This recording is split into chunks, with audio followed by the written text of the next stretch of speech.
Fellow go-givers, JuJuan Buford broadcasting here from Detroit, Michigan. You know how I do it first thing in the morning. And what I want to talk about today is a conversation I had recently with an entrepreneur that attended a social event, our Biz Connect Mixer downtown Detroit recently. And, she had a good time at the event, shared a lot of valuable information, great connections, great networking, great conversation. You owe it to yourself to be there if you're in our marketplace. But in any respect, our follow-up conversation involved two things she was a bit frustrated with.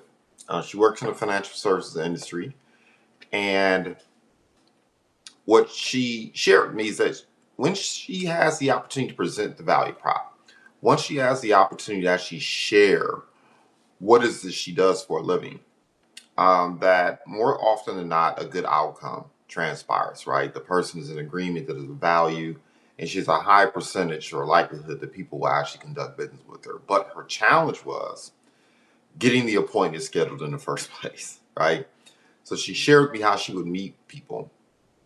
She would converse with them, and she would schedule appointments, and the appointments wouldn't stick. I think we've all been there before.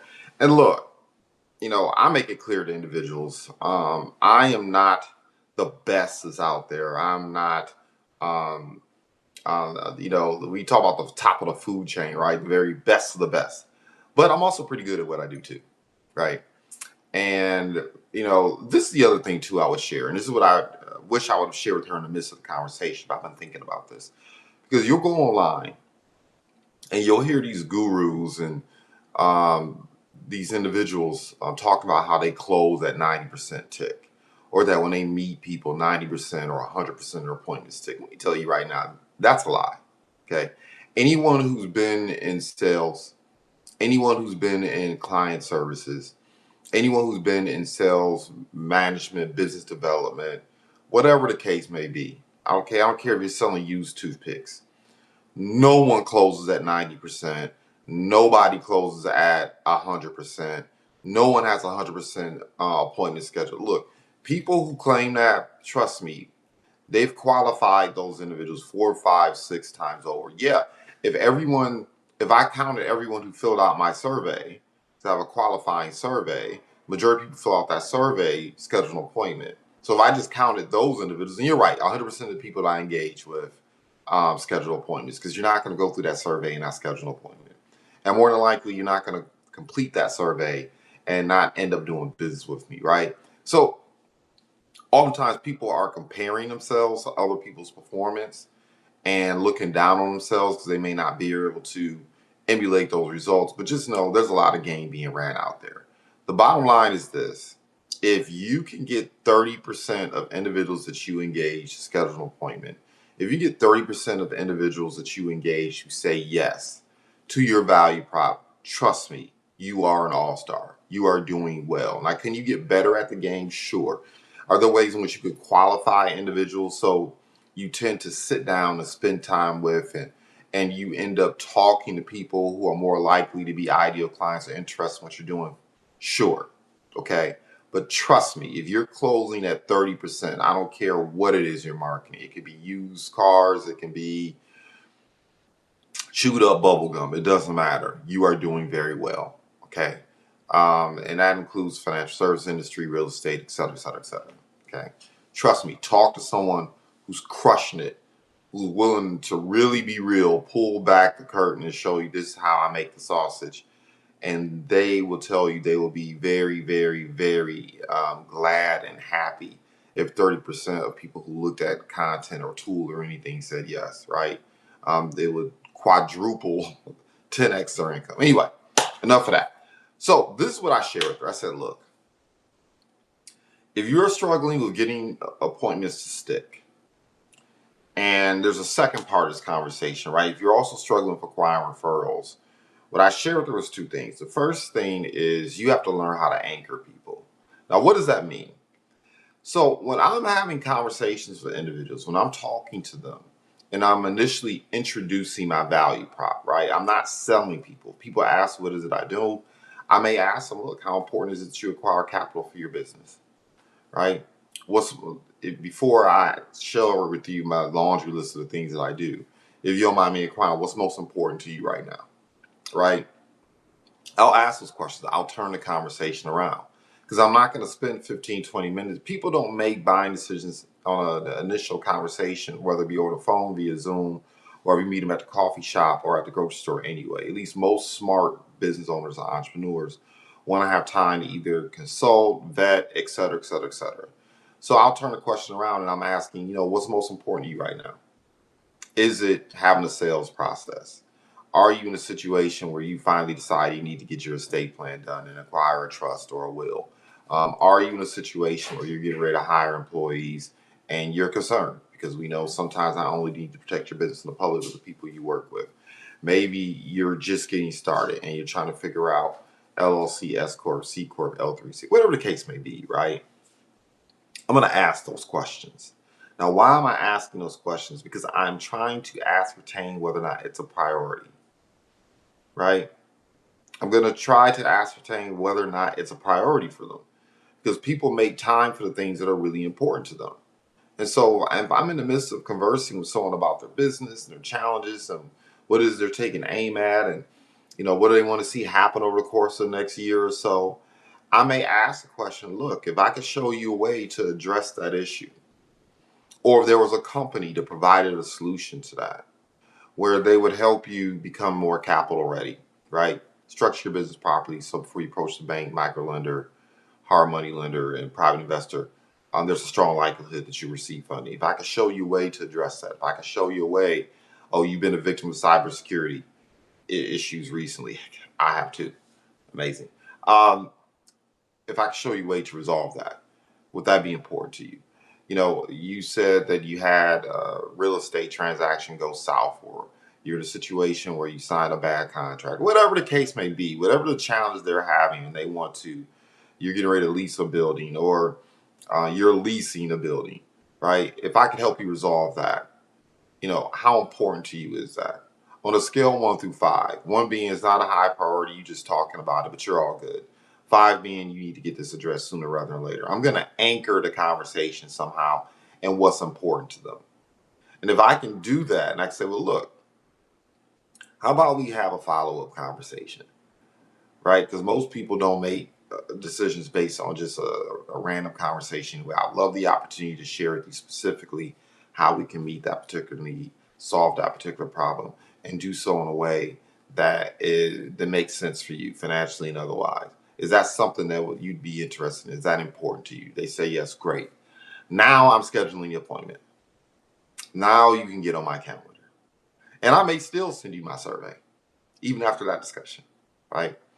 Depending on whether or not I feel like you're a flake or something, or if I get the feeling you may not be taking it all that seriously, right? And so that is a way to ensure that appointments transpire. And of course, you have Calendly and a million other tools to send out reminders. You want to remind someone typically 3 days for the appointment, a day before the appointment, in the morning or day of the appointment, and even an hour before the appointment, depending on the type of individuals you're dealing with. And there are automated tools that will do that for you.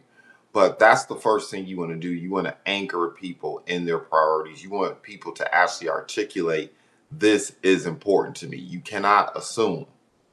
If you assume, that means you're scheduling if you haven't asked these questions, you're scheduling appointments for you. It's got to be about them. People do business with folks whom they like, know, and trust, right?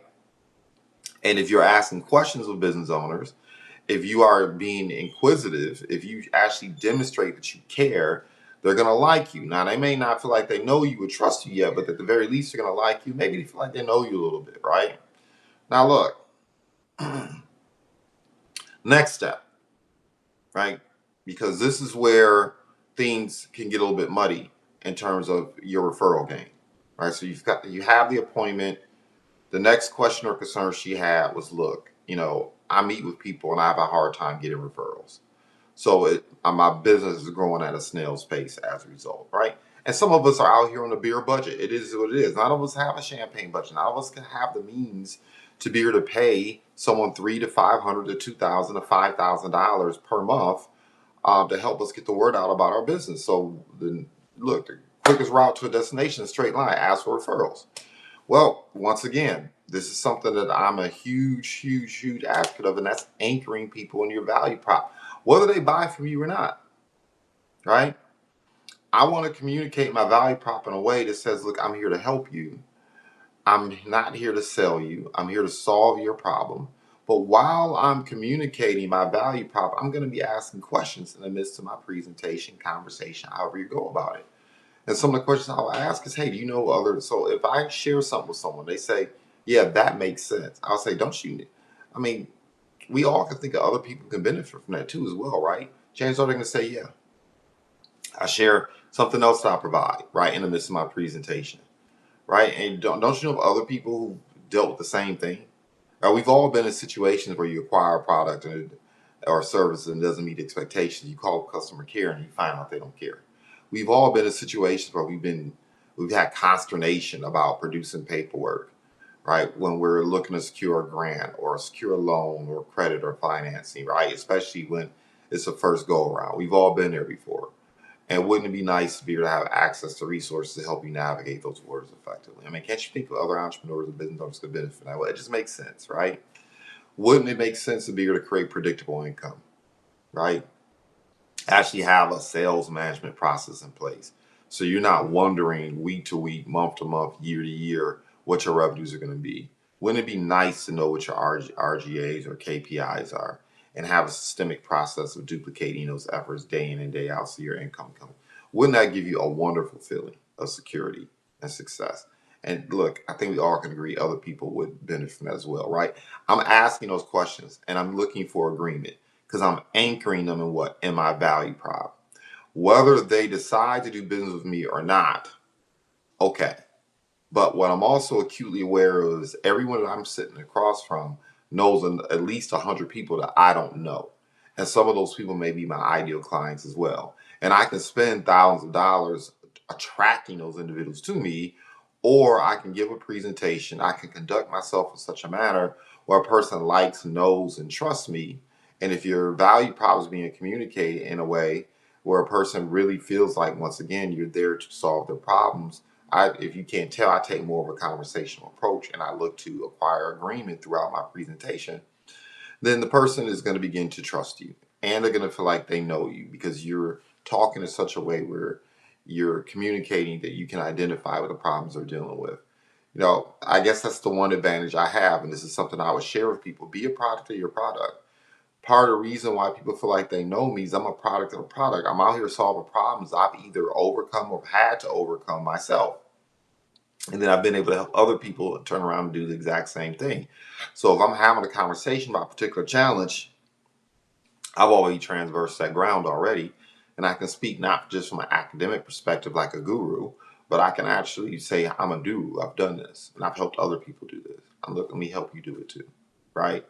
And so I anchor a person throughout the conversation. Doesn't that make sense? Isn't that valuable? Isn't that important? Right. Would that be a help to you?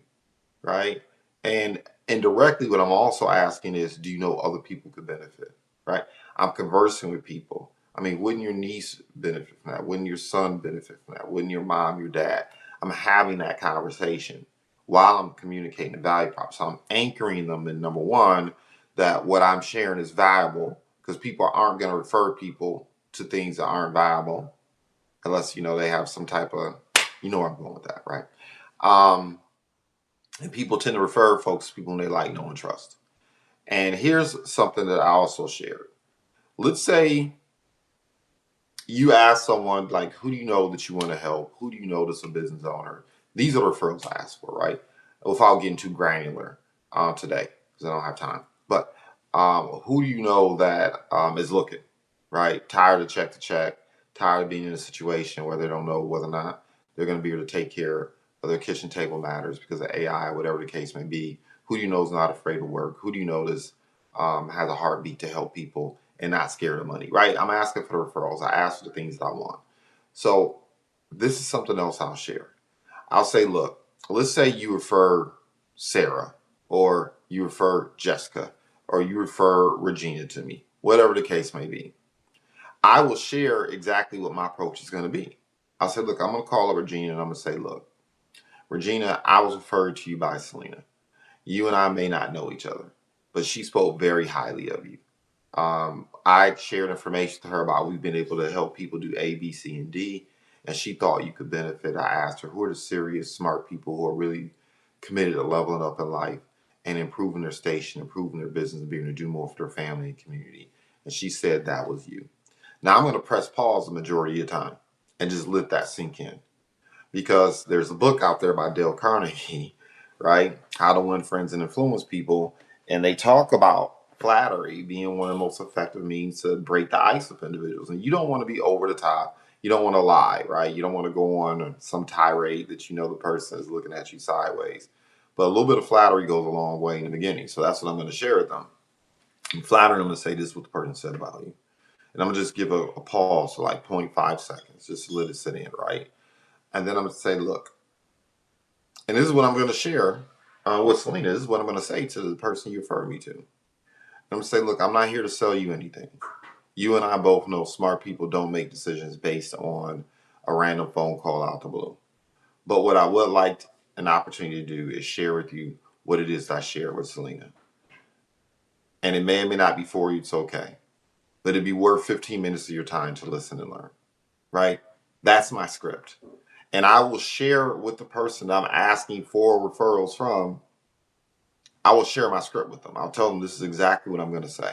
Why am I doing that? Because one of the biggest concerns individuals have is that they're going to refer you to someone and you are going to get out there and be a dumb apple and ruin the relationship, right? By being too over the top, too salesy, fibbing, using tricks, or because people have these preconceived notions of what sales is, right? They misconstrue tactics with strategy, and people who are just communicating value prop. But anyway, that's a conversation at the time. So I'm going to let them know what my referral process looks like and what I'm going to actually say to individuals, and it puts them at ease. And I shared that with her as well. I said, oftentimes, if you are communicating a value prop, but people still aren't giving you referrals, they don't trust your process. They don't trust the company, or it's a possibility they don't trust you. And it just is what it is. And you have to be willing to accept that. You have to think about your presentation, your approach. From the time you make eye contact with individuals, you're being judged. And people are people are coming up with ideas whether or not they like, know, and trust you. So that's what I share with her. I hope that serves you as well. Anchor people in their priorities, because people are only going to do things that are a priority for them. Number two, anchor people in your value prop, right? That what you're bringing to the table can be beneficial to them. Anchor them in the fact that your value prop can benefit other people in the midst of while you're sharing your presentation, services, products, whatever the case may be. And then once you've done that, what you want to do is share your process, like what you're going to say, how you're going to conduct yourself with the people you end up being referred to, and then keep your words, stick to that script. Because trust me, people do follow up and have sidebar conversations. And it is what it is, right? The person you get introduced to, they don't like, know you, and trust you for the first couple seconds or couple minutes. They're going to give them back and give a bad report. And then you have a difficult time getting referrals again. So with that being said, everyone have a fantastic day. Celebrate success in advance. Goodbye for now.